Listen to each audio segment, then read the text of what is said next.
영광을 주께 찬송가 83장입니다.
영광을 주께 찬송가 108장입니다.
영광을 주께 찬송가 15장입니다.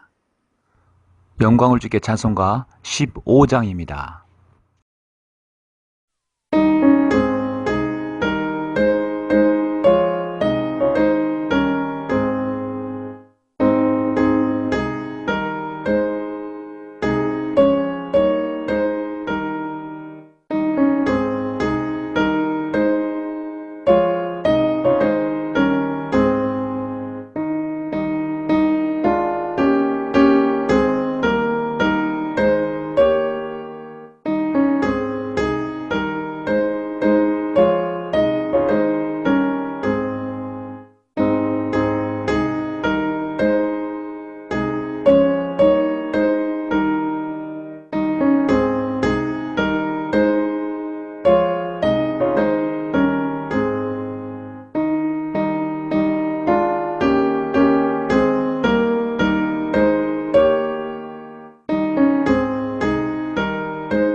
같이 예배를 위해서 기도하시겠습니다. 은혜와 진리가 충만하신 아버지 하나님, 감사를 드립니다. 주님의 귀한 보혈의 공로로 저들 구원하여 주시고 하나님의 아들들이란 그 영예로운 호칭을 주시고 주님을 섬기며 하나님의 은혜 가운데서 한 해를 또 한 주를 잘 보낼 수 있도록 인도하심을 감사를 드립니다. 주님의 은혜가 아니라면 우리는 이 자리에 있을 수 없고, 하나님의 은혜가 아니라면 우리는 이 자리에서 세상에서 우리의 모든 유익과 욕구를 쫓아서 우리는 죄 가운데 있을 것입니다. 그러나 주님께서 우리를 구원하여 주시고 하나님의 바른 말씀으로 인도하셔서 이렇게 한 해를 보게 해주시고, 오늘 마지막 이제 12월의 마지막 주, 올해의 마지막 주 주일을 영과 진리로 경배드릴 수 있도록 인도하심을 감사드립니다. 세상이 혼란스럽고 세상이 타락했으며 우리 그리스도인이 평안한 가운데서 주님을 섬기기에 쉽지 않은 세상에 살고 있습니다. 그럴 때마다 주님께서 우리를 보호해 주시고 사도 바울의 기도대로 하늘나라에 올라가기까지 우리를 고난 가운데서 지켜주시며 모든 그 환난과 또 사고와 위험으로부터 우리를 보호해 주심을 늘 믿습니다. 오늘 이 마지막 이 귀한 주일 주님의 은혜에 대해서 깊이 우리가 생각하고 감사하며 또 하나를 계획하는 시간 될 수 있도록 인도하여 주옵소서. 이 시간 함께하는 모든 성도들 기억해 주시길 원합니다.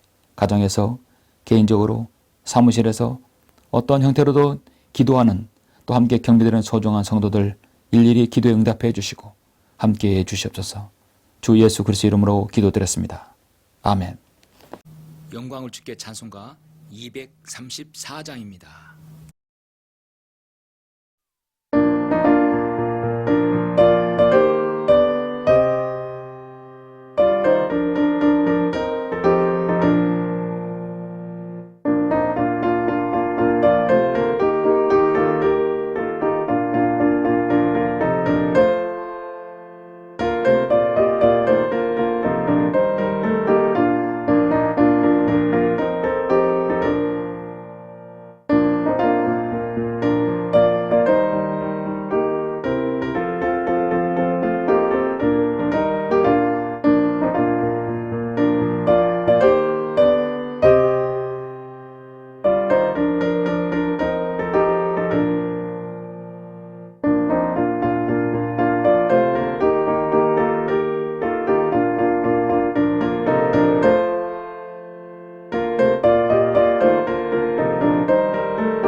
네, 오늘은 12월의 마지막 주입니다. 2024년도 마지막 주일입니다. 오늘 마지막 주일 말씀은 우리 다 같이 고린도전서 15장을 보시겠습니다. 15장 9절로 10절입니다.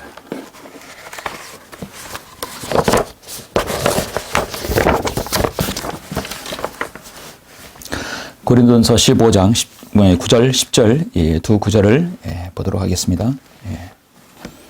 제가 봉독해 올리겠습니다. 나는 사도들 가운데서 가장 작은 자요 사도라 불리기도 적합지 못한 자니 이는 내가 하나님의 교회를 박해하였기 때문이라. 그러나 하나님의 은혜로 지금의 내가 되었고 또 내게 주신 주님의 은혜가 헛되지 아니하여 그들 모두보다 내가 더 많이 수고하였으나 그것은 내가 아니요 나와 함께 하신 하나님의 은혜로다. 하나님의 은혜로다. 오늘 이 말씀을 가지고 잠시 제가 말씀드리기 전에 잠시 기도 드리겠습니다. 은혜와 진리가 충만하시고 거룩하신 아버지 하나님, 감사와 영광과 찬양을 돌려드립니다. 죄로 인하여 죽을 수밖에 없고 영원히 파멸할 수밖에 없는 저희들을 주님의 그 크신 사랑과 은혜로 예수 그리스도의 그 보혈에 힘입어 저희들 구원받아서 주님의 자녀가 되었고 하나님의 은혜로 지금의 우리가 되게 됨을 감사를 드립니다. 다사다난했던 2024년도가 이제 다 기울어가고 마지막 올 한 주 주일을 남겨놓고 있습니다. 주님의 은혜가 이 예배를 드리고 있는 경배를 드리고 있는 모든 소중한 성도 한 사람 한 사람 생애에 미쳐주시고 또 함께 하셔서 오늘 이 자리에 있게 된 것은 전적으로 하나님의 은혜에 감사를 드립니다.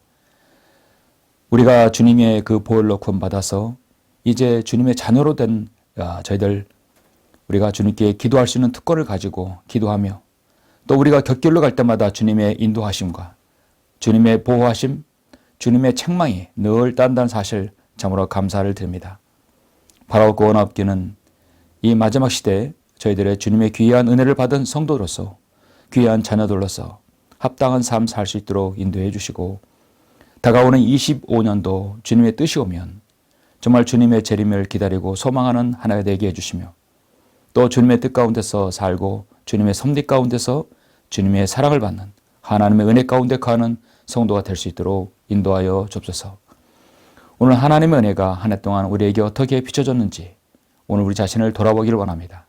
말씀에 기름 부어주십시오. 감사를 드리며 주 예수 그리스도 이름으로 기도드렸습니다. 아멘.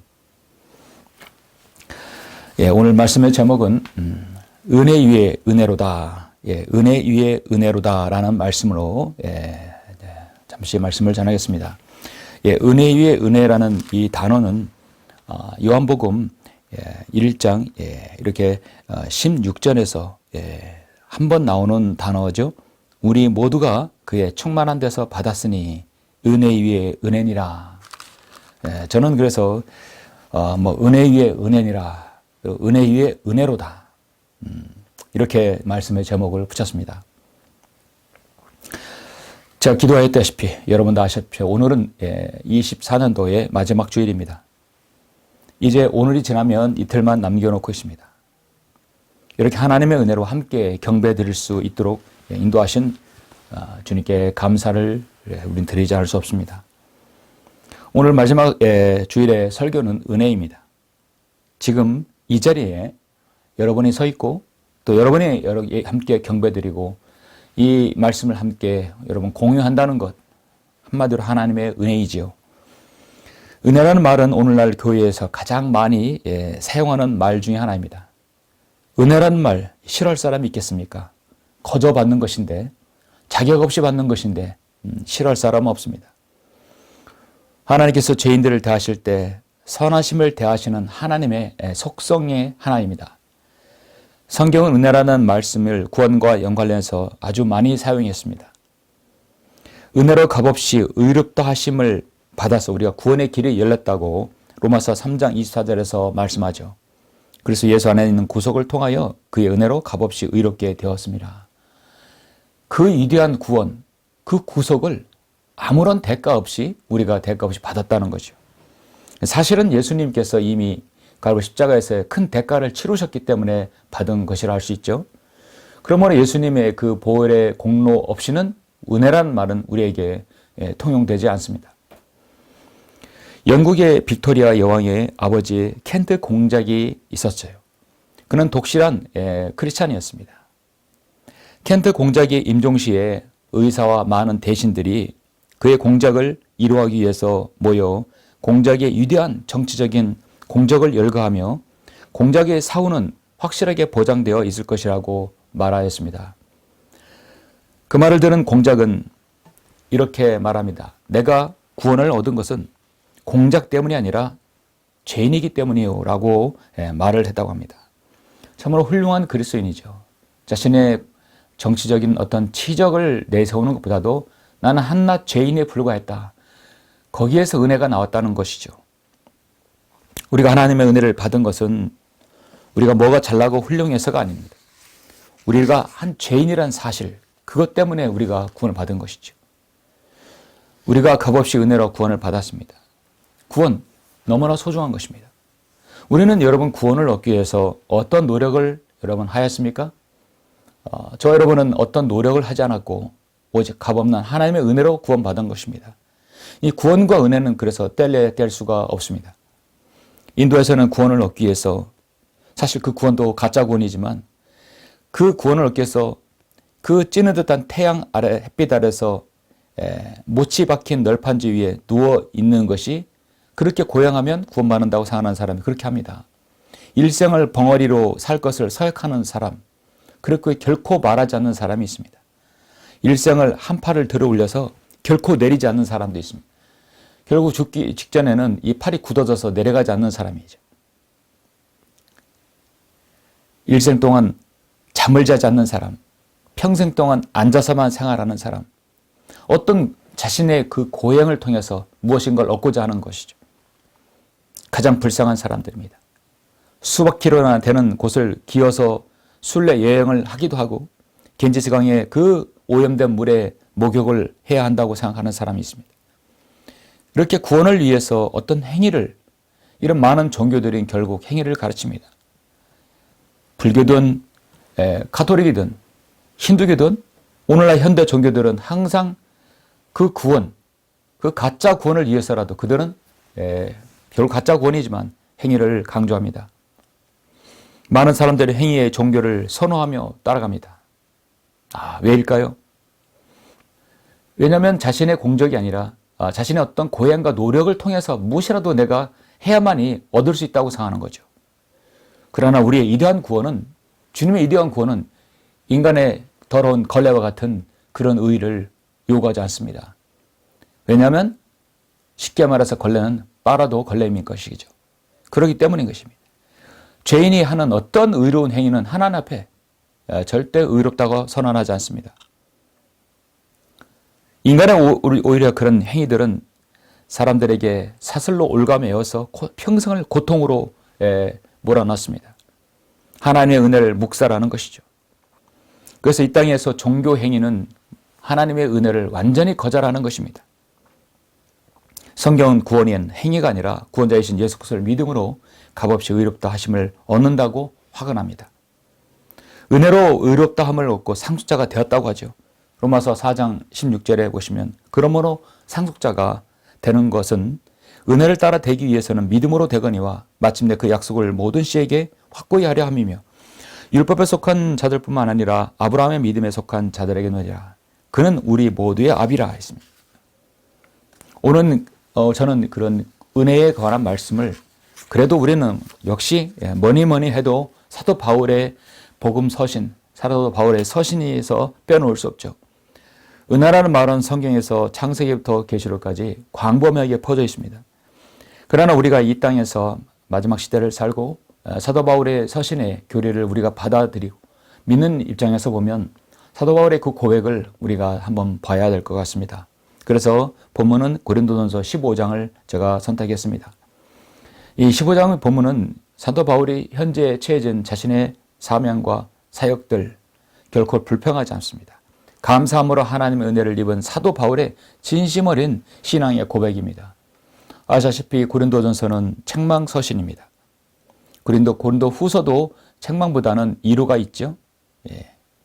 또 고린도전서는 책망이지만 갈라디아서는 또 바로 잡음이 있고 또 그 나머지 서신은 의로 훈육하기에 유익하다고 성경은 말씀하고 있습니다.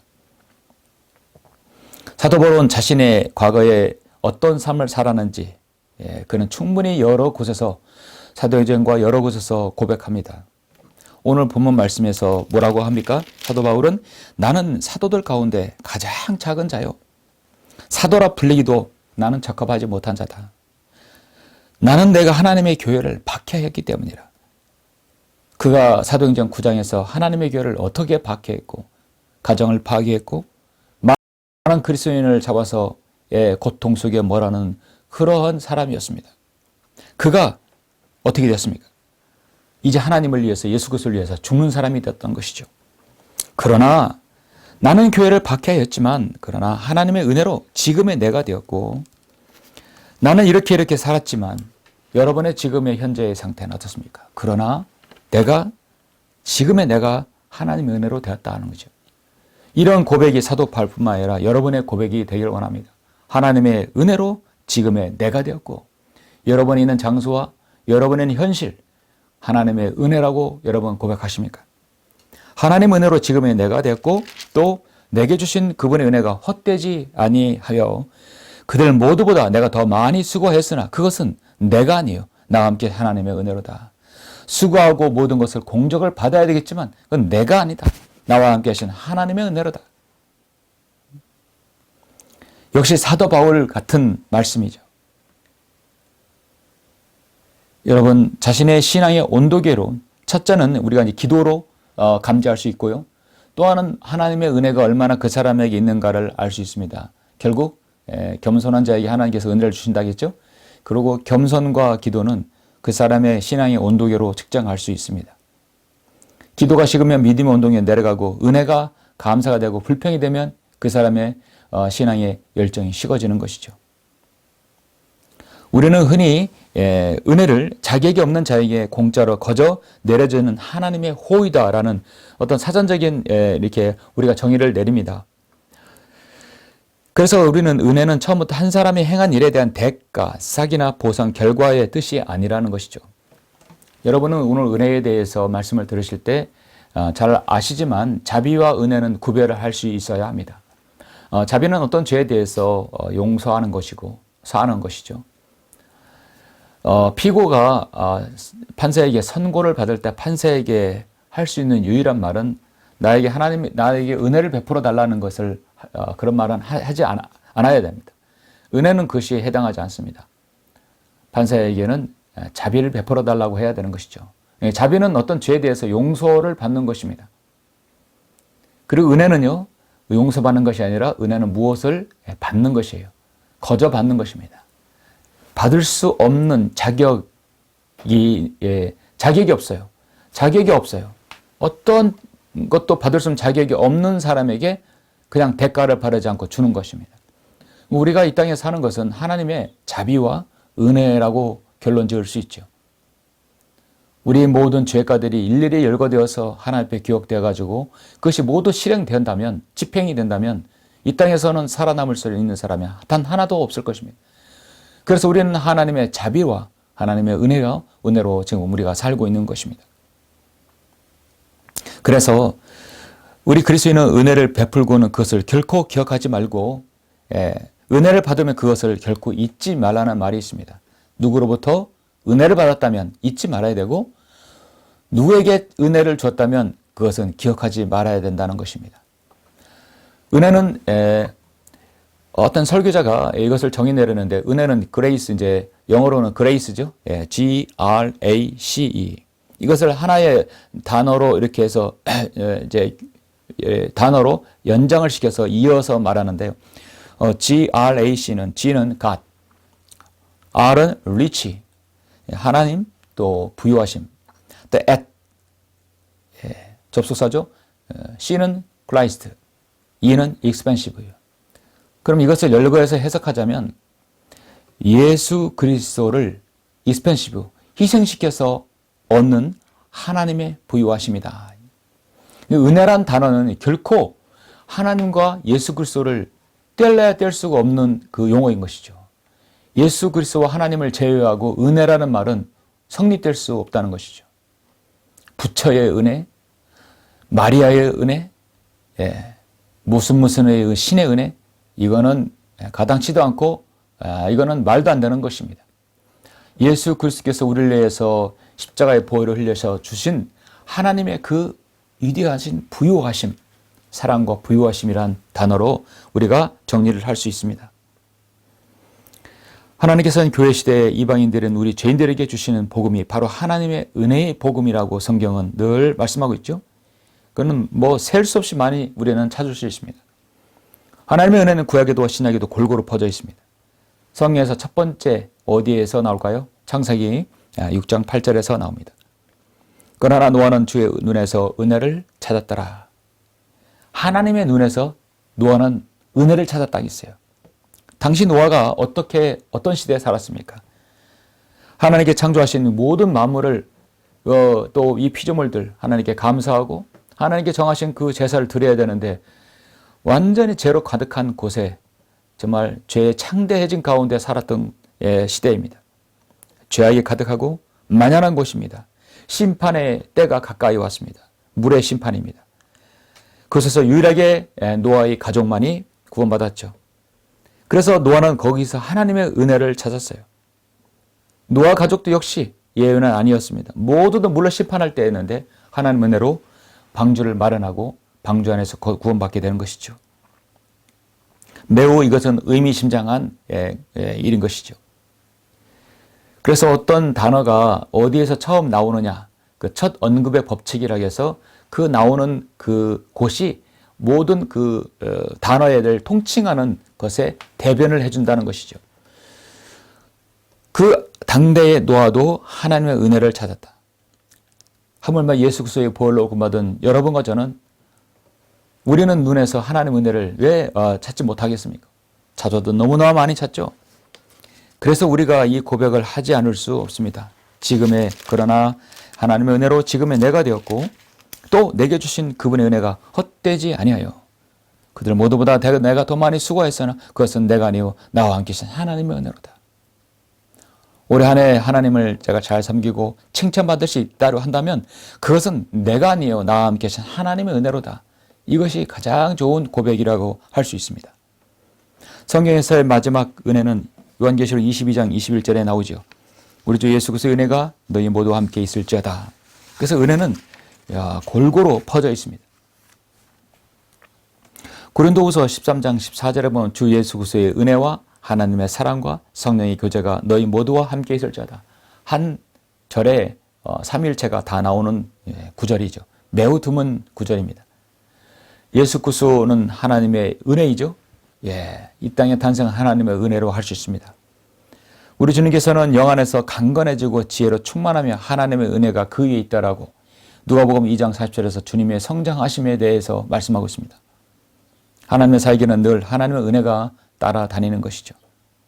은혜가 없으면 그리스도인의 생산적이고 자발적인 섬김과 봉사가 나오지 않게 되는 것이죠. 그래서 사도행전 13장 43절에서 그 집회가 끝난 후에 많은 유대인과 유대교로 개종한 건강한 사람들이 바울과 바나바를 따르니 두 사도가 그들에게 권고해 말하기를 하나님의 은혜 안에 꾸준히 있으라. 우리는 하나님의 은혜 안에 꾸준히 있어야 됩니다. 한 해 동안 여러분에게 베풀어 주신 하나님의 은혜는 어떻게 여러분 보십니까? 하나님의 은혜를 저는 세 가지 측면에서 여러분에게 말씀을 드리고자 합니다. 한 해를 돌아보며 또 다가오는 25년도 한 해를 맞이하며 우리는 또 한 번 우리 자신을 한번 되돌아보게 됩니다. 그리고 다짐을 하게 됩니다. 여러분의 영적인 위치와 상태를 돌아볼 수 있는 좋은 기회가 되기를 원합니다. 은혜 위에 은혜로다. 우리 하나님의 은혜는 첫 번째, 나는 여전히 사랑받고 귀한 존재라는 사실. 인간은요, 사실은 죽어서 지옥에 갈 수밖에 없는 존재입니다. 인간은 사랑받기 위해 태어난 존재가 아니라 사실 인간은 태어나면서 자체 죄인으로 태어났기 때문에 죽으면 곧장 지옥으로 가야 할 존재였습니다. 사랑받기 위한 존재라는 것은 하나님께서 그 사람이 태어나기 전에 이미 구원을 예정하셨고 그런 건 성경에 없습니다. 나는 죽기 위해서, 나는 지옥에 갈 수밖에 없는 그런 존재였으나 살아있는 동안 예수님을 믿어서 구원받았기 때문에 그리스도 안에 택함을 받았다고 우리가 말하는 것입니다. 우리는 구원받기 전에 택함받은 사람들이 아니라 예수 그리스도를 믿은 후에야 하나님의 택함을 받은 사람이라고 할 수 있는 것이죠. 이것이 정확한 신약적인 우리의 선택이라는 그 교리의 핵심입니다.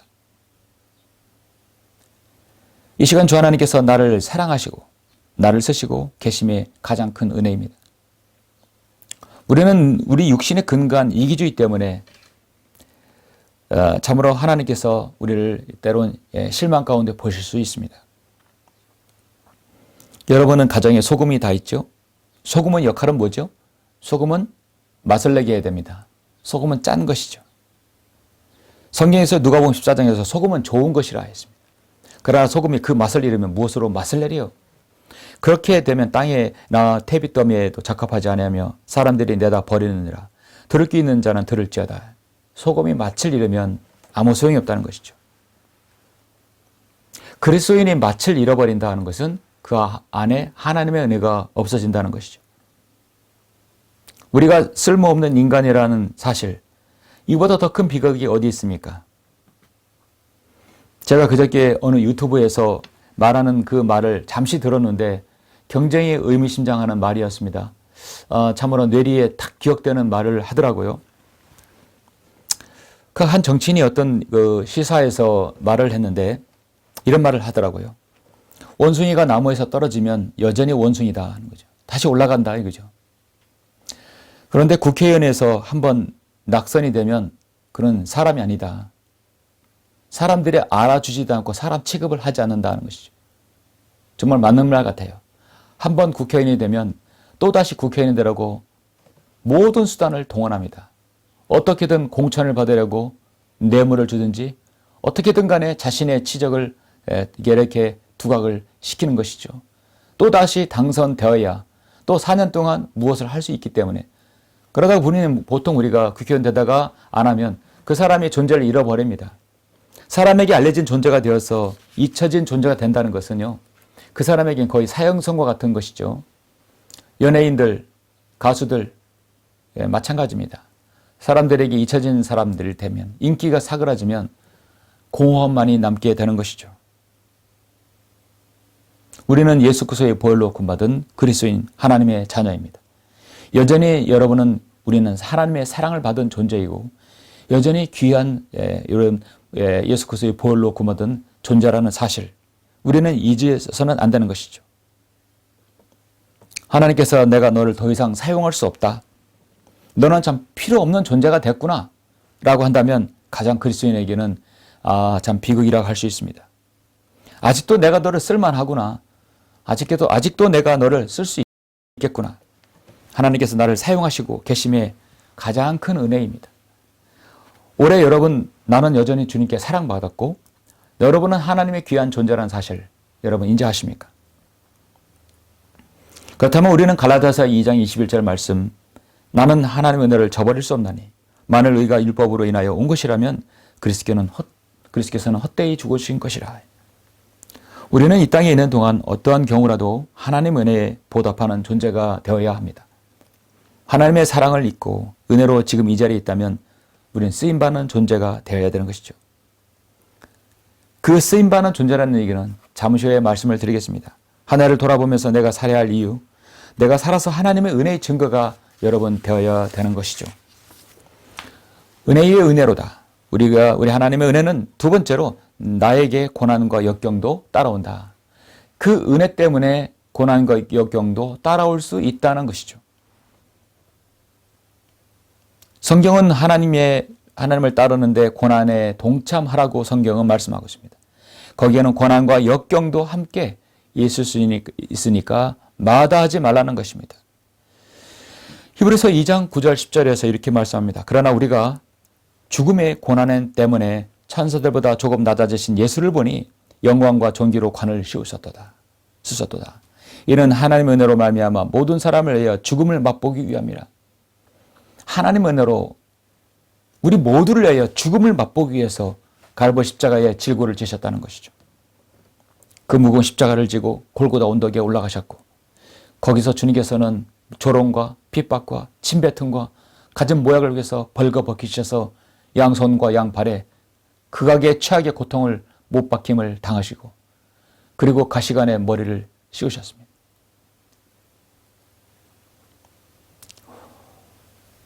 정신을 차릴 수 없는 극악한 고통과 그 주님의 여러분 그 고난을 우리는 생각할 때마다 하나님의 은혜를 생각하지 않을 수 없습니다. 그렇게 나무에 달리신 주님은 사람들의 저주가 되어주셨어요. 주님께서 그렇게 우리를 위해 죽음을 맛보신 것은 하나님의 은혜이고 여러분과 저를 구원하시기 위함이라는 것입니다. 만물을 자신을 위하여 또 자신에 의하여 존재하게 하신 그분께서 많은 아들들을 영광에 들어가게 하시려고 고난들을 통하여 그들의 구원의 대장을 온전하게 하신 것은 당연하도다. 여러분과 저를 영광에 들어가게 하시려고 그 영광의 문으로 하늘의 나라의 문에 들어가기라고 우리 주님께서 고난을 당하셨다는 것입니다. 우리가 그래서 성숙한 그리스도인일수록 하나님의 은혜를 더 많이 맛보는 사람일수록 주님의 고난에 같이 동참하고 같이 하나님께 어떤 역경도 함께 우리는 마다하지 않는다는 것입니다. 성숙한 그리스도인이에요. 일반적으로 사람들이 당하는 고난은 죄로 인한 당하는 고난이 있고 주님을 섬기면서 당하는 여러 가지 역경과 박해와 고난들이 있습니다. 로마서 6장 1절에서 그런지 우리가 무슨 말을 해요? 은혜가 넘치게 하려고 죄에 거하겠느냐? 그럴 수 없느니라.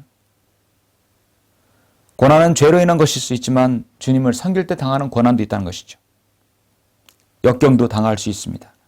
힘든 일을 당할 수 있습니다. 그것은 오히려 하나님의 은혜라는 것이죠. 히브리서 10장 25절 말씀에서 어떤 사람들이 습관처럼 우리 자신들이 함께 모이는 것을 저버리지 말고 서로 권면하여 그날이 가까운 것을 볼수록 더욱 그리하자. 꽃꽂이를 하면 할 때 여러분 줄기의 끝을 우리가 어떤 절지 가위로 자르게 되죠. 물을 흡수하라고 자르게 됩니다. 그래서 우리는 보통 대각선으로 자릅니다. 왜냐하면 면이 많아지죠. 많아지니까 이 물을 많이 빨아들이게 되죠. 일반적으로는 상식입니다. 그러나 꽃의 종류에 따라서는 때론 자른 것만으로 물을 빨아들이는 것은 부족한 경우가 있습니다. 이럴 때는 칼로 자른 부분을 불로 태웁니다. 그렇게 했을 때 더 물을 잘 빨아 올린다고 합니다. 하나님께서도 우리를 성장시키는 방법, 자르기도 하지만 때론 거기에 불로도 태운다는 신의. 이 불은요, 심판과 시련을 상징합니다. 물을 빨아 올리기 위해서 꽃가지의 면적을 대각으로 자른 뿐만 아니라 불로 태워서 시련을 주고 고통 속에 있지만 더 많은 축복을 받기 위함이라는 것이죠. 더 많은 은혜를 받기 위함이라는 것이죠. 주님을 섬기는 것 때문에 직장을 옮길 수도 있고 더 어려운 일을 당할 수도 있고 사람들에게 손가락질을 당할 수 있습니다. 예수 그리스도를 인하여 잃어버린 모든 것들은 대제사장이신 주님의 가슴에 빛나는 보석으로 남아서 언젠가는 그 모든 것들을 여러분은 다 주님께서 채워주실 것입니다. 고난 중에 주님을 섬긴다는 것은 정말 성숙한 그리스도인만이 할 수 있는 것이죠. 사도 바울은 고린도후서 12장 7절 9절에서 그 고난이 하나님의 은혜라고 다시 한번 역설합니다. 지극히 위대한 계시들의 풍성함으로 인하여 내가 자고하지 않도록 내가 교만하지 않도록 육체의 한 가시 즉 사탄의 사자를 내게 주셨으니 그 나를 쳐서 자고하지 못하게 하려 함이라. 하나님께서는 이 하나 지렛대를 마련했어요. 하나님께서는 하나님 방법으로 그 사람에게 지렛대가 있습니다. 이를 내어 3번이나 그것을 내게 해서 제거해달라고 주께 간구했는데 주께서 내게 말씀하시기를 내 은혜가 내게 충분하도다. 충분하도다. 이는 내 능력이 약한 데서 온전하게 됩니다. 저는 성경에서 가장 역설적인 부분이라고 하는 말씀이라고 봅니다. 이런 역설의 진리가 어디 있습니까? 내 능력이 약한 데서 온전하게 됩니다. 그러므로 내가 오히려 내가 기쁘게 나의 약한 것들을 자랑하려니 이는 그리스도의 능력이 내게 거하게 하려 함이라. 이런 역설의 진리를 비견되는 또 다른 어떤 경전 있습니까? 결코 있지 않습니다. 우리가 하나님의 은혜는요, 고난과 역경을 이겨낼 때 하나님의 은혜가 더 크다는 것 사실입니다. 은혜의 은혜로다. 우리 하나님의 은혜는 마지막 세 번째로 나에게 하나님의 경륜이 맡겨졌다. 그것은 하나님의 은혜의 경륜이라고 말씀하고 있습니다.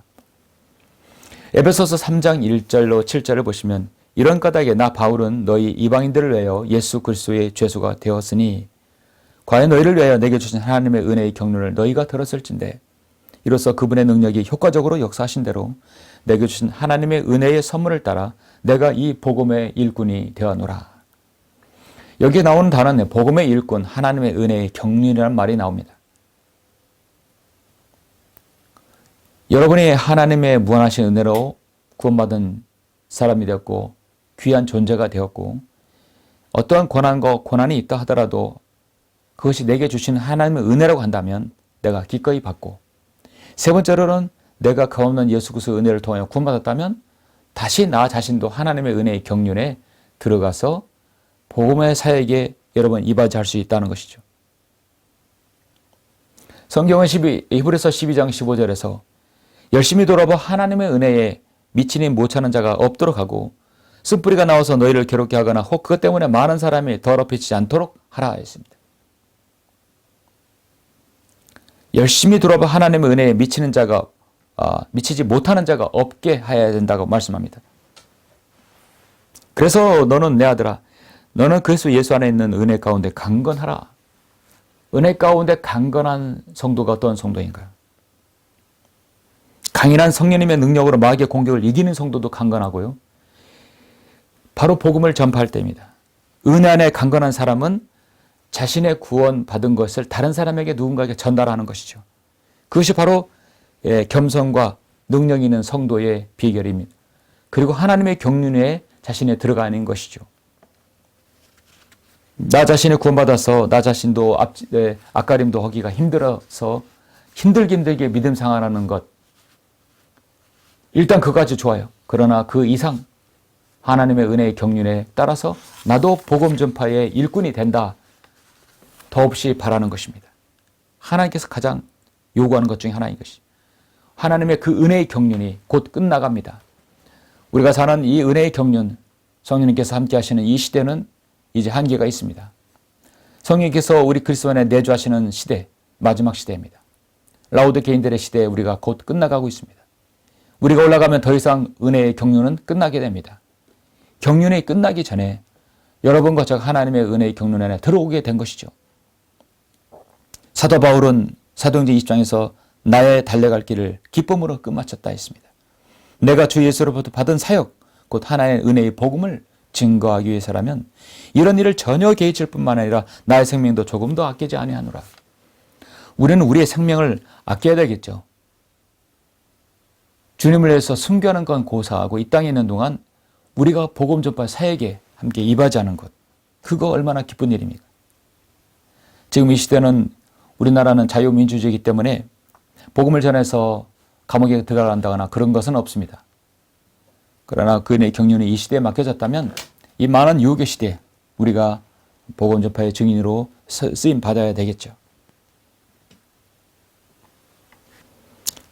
우리의 가장 큰 열망이요 변치 않은 기도는 죄인들이 하나님께 회신하는 것이며 그분의 백성들이 부응하는 것입니다. 죽어가는 혼들을 기억하소서. 그 혼들을 구원하소서. 멸망하는 죄인들을 향한 뜨거운 연민을 우리에게 주시옵소서. 저로 영혼을 설교하게 하고 영혼을 위해 기도하게 하고 영혼을 전파하게 하소서. 랄프 알라는 늘 그렇게 기도했다고 합니다. 우리 하나님의 은혜의 경륜이 바로 저와 여러분에게 맡겨졌다는 사실. 사랑하는 성도 여러분, 말씀을 맺겠습니다. 만약 누군가가 안락 의자에 앉아서 편안히 앉아서 자신의 애독하는 잡지를 펼쳐 재미있는 이야기를 계속 읽는다고 봅시다. 자, 누군가 이렇게 편안한 의자에서 잡지를 잘 읽는데 한창 흥미가 절정에 달해 있을 때 딱 끝나는 것이요. 딱 밑에 마지막에 다음 호에 계속. 그런 문구가 나오면 또 얼마나 또 기대가 되고 흥분이 되겠습니까? 여러분은 과거에 이제 뭐 어떤 만화책이나 어떤 연재 소설이나 또 연재 여러분 연속극 같은 거 보면은 그거 다 절정일 때 다 끝나버리죠. 그리고 또 다음 보게 합니다. 그러나 경우에 따라서는 다음 후에 계속이란 말이 기대가 되고 기다리는 즐거움도 있습니다. 다음은 어떻게 될까? 기대가 합니다. 여러분, 하나님의 은혜 위에 은혜가 바로 그러한 예입니다. 영국의 스펄전 목사는 다음같이 말합니다. 주님의 자비와 사랑이 계속되고 또 계속된다는 것을 기억하면 마음이 얼마나 큰 위로가 될까? 오랜 순례의 생활을 통해 경험한 하나님의 영원한 사랑은 이제 거의 다 쓰여진 것이 아니다. 하나님의 선하신 섭리는 끝없이 엮여진 줄과 같고 끝없이 끝을 모르는 강물과 같고 끝없이 돌아가는 바퀴와 같고 영원한 별빛과 같다. 은혜의 은혜는 끝이 없다는 것이죠. 끝없이 엮여진 줄, 끝을 모르는 강물, 끝없이 돌아가는 바퀴, 영원한 불빛. 그 옛날 2000년 전 베들레헴의 아기 예수님께 비춰졌던 그 별이 없어진 것이 아니고 미래에 언젠간 우리의 샛별이 되어서 우리를 위해 주님은 재림하십니다. 그리고 영원으로 인도하실 것입니다. 하나님의 은혜와 축복으로 책으로 기록한다면 그 속편이 끝없는 연재가 계속된다는 것이죠. 그것이 바로 은혜 위의 은혜입니다. 여러분, 우리 그리스도인이 삶이 지치지 않고 휴열이 있는 것은 매일의 은혜 위에 은혜가 있기 때문입니다. 날이 갈수록 새로운 하나님의 은총을 경험하기 때문입니다. 하나님의 선하심을 과거에 여러분 경험하셨다면 우리는 또 경험하게 되는 것입니다. 연재 위에 연재, 계속했다는 것이죠. 우리는 기다림의 즐거움이 있습니다. 다음 후에 계속하고 끝나는 것이 아니라 종편이 아니라 그 은혜의 이해는 끝이 없습니다. 여러분, 지금 우리나라는 아시다시피 매우 혼란스러운 전국에 있습니다. 새해를 맞이하는 시점에서 어떤 때보다도 나라가 시끄럽습니다. 8년 전에 혼란 때에 그 때가 재현되는 분위기입니다. 부정선거로 그 악한 부정으로 국회의원이 되어서 다수당이 되고 민주주의 다수결을 악용해서 악법을 만들고 국무위원들을 탄핵을 남발하고 국정을 마비시키고 국가 이상을 떨어뜨리는 그 행위가 바로 내란 행위가 아니고 무엇이겠습니까? 상식이 있는 사람이라면 이거는 그렇게 생각해야 정상인 것이죠. 그리스도인이 아니고 떠나서 상식이 있다면 그렇게 합니다. 그리스도인으로서 바라는 것은 그것입니다. 하나님의 공의가 부디 조금이라도 이 땅에서 이 대한민국에 조금이라도 잡히길 바라는 것이죠. 다 정치인들 그놈이 그놈이지. 맞습니다. 그놈이 그놈입니다.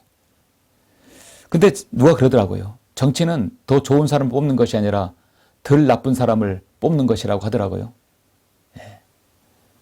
하나님께서 정하시고 국민이 투표해서 뽑은 대통령의 임기가 보장되기를 바라고 기도합니다. 범죄자는 감옥으로, 대통령은 집무실로 가야 합니다. 이것이 바로 순리입니다. 성경은 디모데전서 2장 1절에서 그러므로 내가 무엇보다도 먼저 권하노니 모든 사람을 위하여 간구와 기도로 중보하되 감사하되 왕들과 권세 있는 모든 사람을 위하여 하라. 이는 우리가 모두 경건과 청렴한 가운데서 평온하고 조용한 생활을 하려 함이라.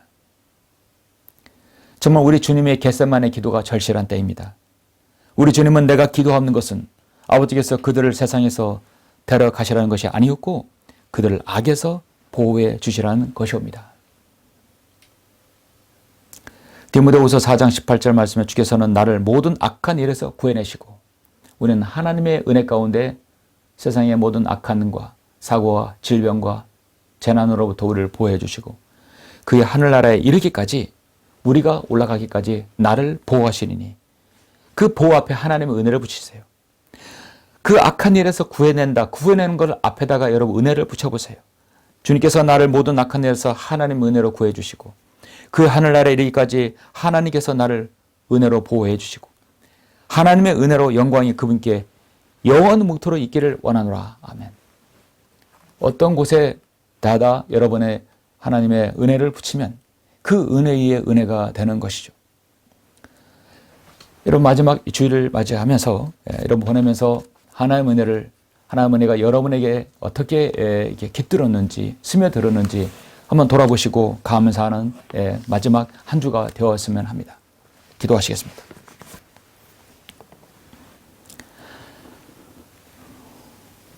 은혜로우시고 자비로우신 아버지 하나님 감사를 드립니다. 부족한 종 오늘 저는 고린도 전서 15장의 주님의 말씀에 기반으로 은혜 위에 은혜로다란 그 말씀으로 제목을 정하고 설교했습니다. 우리가 이 자리에 있는 것, 기도하고 영과 진리로 경배드리는 것, 숨을 쉬고 호흡하며 하나님을 섬기는 것 자체가 우리는 하나님의 은혜입니다. 세상의 모든 악과 혼란 가운데 저희들을 보호하시고 지켜주심으로 지금의 우리가 되었고 현재 하나님의 은혜로 하나님의 가장 귀한 존재가 되어서 어떤 고난과 역경이 있어도 우리가 주님을 따른다는 사실, 우리가 하나님의 은혜의 경륜 가운데서 이 마지막 시대 주님을 섬기고 있다는 사실 너무나 감사합니다. 이제 주님의 재림을 기다리는 그 소망으로 2025년을 맞이하고 하나님의 은혜에 감사하는 또 한 주가 될 수 있도록 저희들 인도하여 주십시오. 감사를 드립니다. 주 예수 그리스도 이름으로 기도드렸습니다. 아멘. 영광을 주께 찬송가 423장입니다.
같이 기도하심으로 예배를 마치겠습니다. 우리를 사랑하시는 아버지 하나님 감사를 드립니다. 2024년도 마지막 주일 하나님의 은혜란 말씀의 제목으로 우리가 주님 말씀을 들었습니다.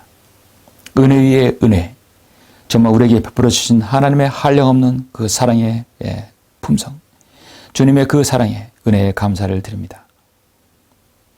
끝이 없고 중단하지 아니하며 그 영원하신 하나님의 귀한 사랑과 은혜, 오늘 말씀을 통해서 우리는 다시 한번 확인했습니다.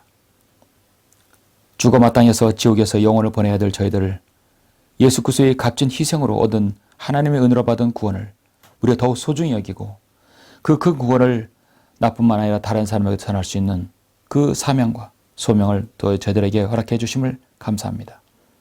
주님 모실 때가 머지 않은 이때 우리가 주님 말씀에 근거해서 신실하게 섬길 수 있도록 인도해 주시고 주님의 은혜 가운데서 우리의 모든 필요를 주님 방법으로 채워주시며 올해 한 해를 감사하며 잘 마무리하게 해주시고 또 25년도 우리에게 허락하시면 더 많은 예수 그리스도의 그 은혜의 복음을 사람들에게 전하며 또 우리에게 주시는 그 사명들 잘 감당할 수 있도록 인도하여 주시길 원합니다. 어려운 여건 속에서도 주님을 섬기는 신실한 성도들, 광야의 소리를 또 기도하고 후원하며 또 함께 하시는 성도들 주님 일일이 기억해 주시고 하시는 모두를 위해 번성해 주시며 또 기도에 응답해 주시길 원합니다. 감사를 드립니다. 주 예수 그리스도의 이름으로 기도드렸습니다. 아멘.